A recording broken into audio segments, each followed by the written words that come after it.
Everyone, welcome back to my new vlog. कैसे हैं आप सभी? आई होप आप सभी अच्छे होंगे और मैं भी ठीक हूँ। तो फ्रेंड्स, ये वीडियो है 17 तारीख का और सुबह का टाइम है। इस वक्त अभी लगभग 8 साढ़े 8 बज गए थे और मेरा जो भी सुबह का काम था वो हो गया था। और नहाने के बाद फिर यहाँ पर अब मैं आ गई हूँ पूजा पाठ करने के लिए। तो ये है मेरे घर का मंदिर और छोटा सा मंदिर है, बहुत ही छोटा सा है। तो इसमें भोलेनाथ जी हैं और हनुमान जी की एक प्रतिमा रखी हुई है। तो यहाँ पर मम्मी मेरी बहुत अच्छे से पूजा पाठ करती हैं, मतलब पूरे विधि विधान से पूजा पाठ किया करती हैं। तो मम्मी मेरी है नहीं, शादी वाले घर पर रुक गई हैं और मम्मी नहीं है, इसलिए आज मैं पूजा कर रही हूँ। तो सुबह का और काम तो हो गया था, बस नाश्ता बनाना था और दीदी वही नाश्ता बनाने में लगी हुई थी और हमें अभी इसके बाद ही बस नाश्ता वगैरह करने के बाद फिर जाना है शादी वाले घर में। तो अभी मैं पूजा कर लेती हूँ और बहुत ज़्यादा विधि विधान तो मुझे नहीं पता है जैसे मम्मी करती हैं, लेकिन जितना मुझे पता है जैसे मैं करती हूँ तो अपने तरीके से मैं यहाँ पर अब मैं आ गई थी पूजा करने के लिए। और यहाँ पर जो गुड़हल का पेड़ लगा हुआ है ना, बहुत बड़ा सा पेड़ है ये, क्योंकि ये ज़मीन में लगा है तो ये काफ़ी ज़्यादा बड़ा हो गया है और इसमें इतने सारे फूल आते हैं ना, मतलब इतने सारे फूल कि इसमें पत्ते नहीं दिख रहे थे, फूल ही फूल नज़र आ रहे थे। तो बहुत सारे फूल मैं तोड़ करके ले आई हूँ और यहीं पर है मंदिर के बगल में तुलसी माता का चबूतरा बना हुआ है और ये यहीं पे तुलसी माता लगी हुई हैं। और जस्ट बगल में है कटहल का पेड़, जिसमें बहुत सारे कटहल के फल दिख रहे होंगे आपको। बहुत सारे, मतलब ये फल जो है नीचे नीचे की तरफ ही लगे हुए हैं। तो चलिए अब मैं कर लेती हूँ यहाँ की पूजा। और नहाने के बाद जैसे कि पूजा करने जब आते हैं ना, तो पहले मंदिर की सफाई कर ली थी मैंने। जो भी पहले का फूल वगैरह चढ़ा हुआ रहता है तो वो सब पहले मैंने हटा दिया है, साफ़ कर दिया है। इसके बाद जो है जल चढ़ा के, और इनको मम्मी चंदन लगाया करती हैं तो वही यहाँ पे रखा था तो वो मैंने लगा दिया है। और देखिए भोलेनाथ जी हैं ये हमारे घर के, और साथ में है नंदी जी। मतलब ये जो भोलेनाथ है ना, ये बहुत पहले के हैं, काफ़ी पहले से हमारे यहाँ पे ये मंदिर था। ये मंदिर नहीं, ये तो अभी नया बना हुआ है जब घर बना है। इससे पहले मतलब बहुत टाइम, जब दीदी लोग बहुत छोटी थी बताया करती हैं कि ये मंदिर जो है ना यहाँ पे इसी जगह पे था पुराना मंदिर। तो फिर इसके बाद जब वो यहाँ पे हमारा नया घर बना है ना, तो पुराना मंदिर तोड़ने के बाद यहाँ पे नया मंदिर बना दिया गया और वही जो शिवलिंग है वो यहाँ पे रख दी गई है। तो चलिए, बाहर का पूजा पाठ हो गया है और धूप भी थोड़ा सा ज़्यादा तेज़ लगने लगी है। मतलब सुबह से ही धूप इतनी ज़्यादा तेज़ हो जाती है ना कि आँखें तिलमिला जाती हैं देखने पे। तो मैं आ गई थी अंदर, और अंदर में जो भी भगवान रखे हुए हैं वहाँ पे भी थोड़ा सा कर देती पूजा। और इसके बाद जब तक दीदी सब्ज़ी वगैरह बना ली थी और मुझे बस रोटी बनाना था, और इससे पहले मैं अपने बालों को सुखा लूँगी, क्योंकि बाल अगर नहीं सुखाऊंगी ना तो फिर बहुत ज़्यादा ख़राब से हो जाते हैं। क्योंकि अंदर बहुत ज़्यादा गर्मी लगती है किचन में, तो फिर बाल काफ़ी ज़्यादा उलझे उलझे से लगते हैं। और इसलिए पहले मैं बालों को सुखा लूँगी, थोड़ा सा सुलझा लूँगी, इसके बाद फिर जाऊँगी अंदर। थोड़ा सा मैं रेडी भी हो जाती हूँ, बहुत ज़्यादा नहीं, बस थोड़ा सा रेडी हो जाऊँगी, इसके बाद किचन में जाऊँगी। क्योंकि भी ना थोड़ा सा लेट हो रहा था, हस्बैंड बोले कि थोड़ा जल्दी चलना है।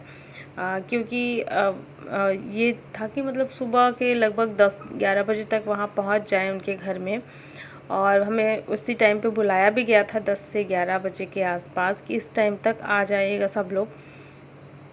तो इसी वजह से थोड़ा सा ये भी था कि टाइम पर किसी के घर पहुंच जाना चाहिए अगर कोई बुलाया तो ये भी था कि आधे घंटे जाने में लग जाएंगे। और फिर शादी वाले घर में खाना वगैरह थोड़ा लेट से ही होता है, तो इसीलिए सब्ज़ी रोटी का प्लान बना था कि नाश्ता कर लेते हैं। बच्चे भी साथ में हैं, सब लोग जाएंगे, जितने लोग हैं हम लोग तो सभी लोग जाएंगे। और वापस आने में फिर मम्मी को लेकर के आना है। तो आज तो शादी है, कल होगी विदाई, तो विदाई के दिन यानी कि कल हम लोग वापस आएंगे, तो थोड़े से कपड़े भी लेकर के जाएंगे। तो वही थोड़ी बहुत तैयारी जो है सुबह हमने कर ली थी। और यहाँ पर आप देख सकते हैं, ये है मेरा वाला रूम जहाँ पर सारा सामान मेरा रखा हुआ है। तो सामने ये बड़ा सा बक्सा जो रखा है ना, इसके ऊपर बहुत सारी चीज़ें फैली हुई हैं। और जैसे अभी रोज़ का आना जाना लगा हुआ है ना शादी वाले घर में, तो सामान भी बहुत ज़्यादा बिखर गया है, क्योंकि रेडी होकर के जाते हैं सब लोग, फिर वापस आते हैं तो ऐसे सारे कपड़े फेंक देते हैं और सारा सामान भी अभी यहाँ पे फैला हुआ है। तो जब ये शादी वाला कार्यक्रम हो जाएगा ना, इसके बाद फिर मैं सारी चीज़ें पैक करूँगी, सब कुछ व्यवस्थित रखूँगी। अभी सारी चीज़ें फैली हुई है रूम में। तो इसके बाद जो है मैं हो गई थी रेडी और आ गई थी किचन में। और लाइट ना बहुत ज़्यादा कम रहती है, तो थोड़ा सा यहाँ पे प्रॉब्लम हो रही होगी, लाइट थोड़ा कम यहाँ पे दिख रही होगी। और गांव में लाइट की ना बहुत ज़्यादा प्रॉब्लम है। वैसे तो सारी सुविधाएं हैं गांव में, सब कुछ अच्छा है, लेकिन लाइट बहुत कम रहती है, मतलब उतना ज़्यादा तेज़ नहीं रहती है, और कभी आएगी कभी जाएगी। तो ये प्रॉब्लम बहुत ज़्यादा लाइट की यहाँ पे रहती है। तो बस मैं यहाँ पे अब रोटियाँ बना लूँगी, फटाफट से रोटियाँ बनाते जाऊँगी और सबको दे दूँगी। वैसे ज़्यादा किसी को भूख नहीं थी सुबह सुबह इस टाइम तक, 9 बजे तक, क्योंकि बच्चे भी ना लेट से उठे थे, तो ज़्यादा भूख नहीं था। तो 2-2 रोटी सब लोग खाएंगे, इसके बाद जाएंगे। यहाँ पर देख सकते हैं तैयारी कर ली थी अन्य कुछ, यहाँ पे हम लोगों ने जो बैग तैयार किया था ना, तो अपना कुछ सामान रख रही थी और सभी लोग हो चुके हैं रेडी। इसके बाद जो है एक प्रॉब्लम हो गई थी, और देख सकते हैं यहाँ पे मैं भी रेडी हो गई थी। हम लोग गए थे शादी वाले घर, लेकिन वहाँ जाने के बाद जो है हस्बैंड के पैर में चोट लग गई, तो काफ़ी ज़्यादा उनको दिक्कत होने लगी थी। तो वो शादी में मतलब उतना मज़ा नहीं आता ना अगर कोई प्रॉब्लम हो जाए तो फिर इसीलिए उसके बाद मैंने कोई वीडियो शूट नहीं किया। और पैर में उनके काफ़ी ज़्यादा चोट लग गई है, बहुत दिक्कत है, अभी स्वेलिंग है बहुत ज़्यादा और दर्द भी रहता है।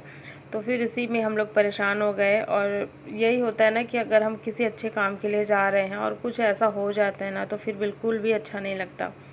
तो इसके बाद जो है फिर किसी तरीके से हम लोग का वहाँ का जो भी कार्यक्रम था वो सब निपट गया, और इसके बाद हम लोग वापस आ गए हैं। और ये जो वापस आने का जो वीडियो आप देख रहे हैं ना, तो ये मैं अपने ससुराल से वापस आ रही थी सिंगरौली के लिए। तो ये वीडियो है 19 तारीख का। तो 19 तारीख को मैं जो है वापस आ गई।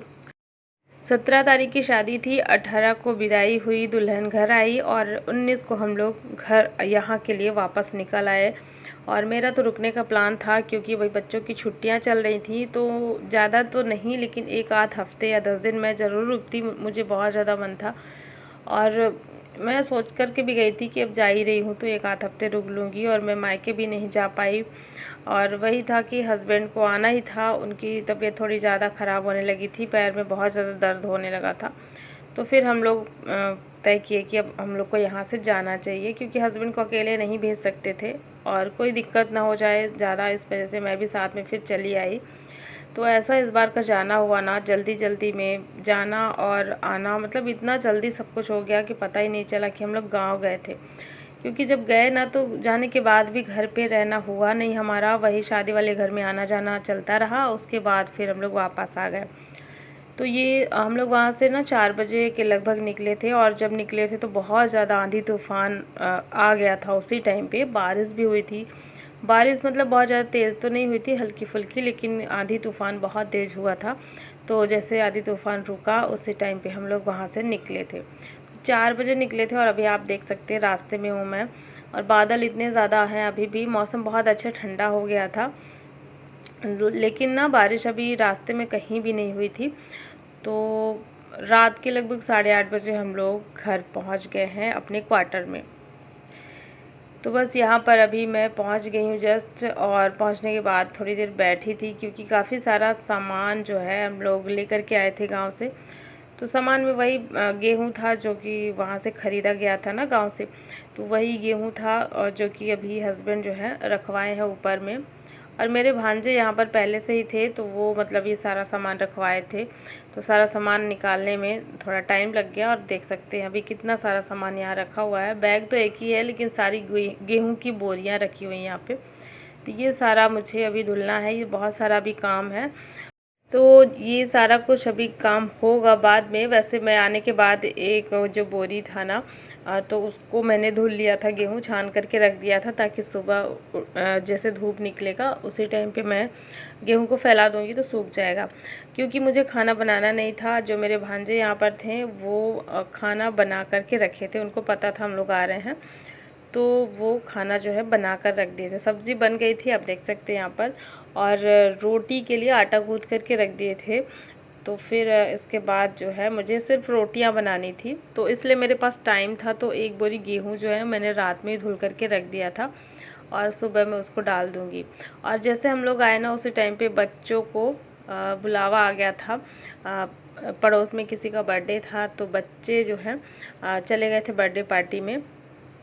तो बस 2 लोग के लिए खाना बनाना था, और बच्चे तो वैसे चले ही गए थे बर्थडे पार्टी में, तो हम सिर्फ 2-3 लोग थे। तो बस थोड़ा सा रोटियां मैं बनाऊंगी। और दूध भी आ गया था हम लोग के आने से पहले ही, तो ये भी पक गया था, मतलब गर्म हो गया था, और सारे बर्तन वगैरह सब रखे हुए थे, तो इन सब को मैं सेट करूंगी। और फ़िलहाल अभी ना सफ़र से आने के बाद कुछ भी करने का मन नहीं होता, मतलब अजीब सा लगता है, ऐसे लगता है बस चुपचाप कोई कुछ भी ना बोले काम के लिए, बस चुपचाप ना सो जाते हैं।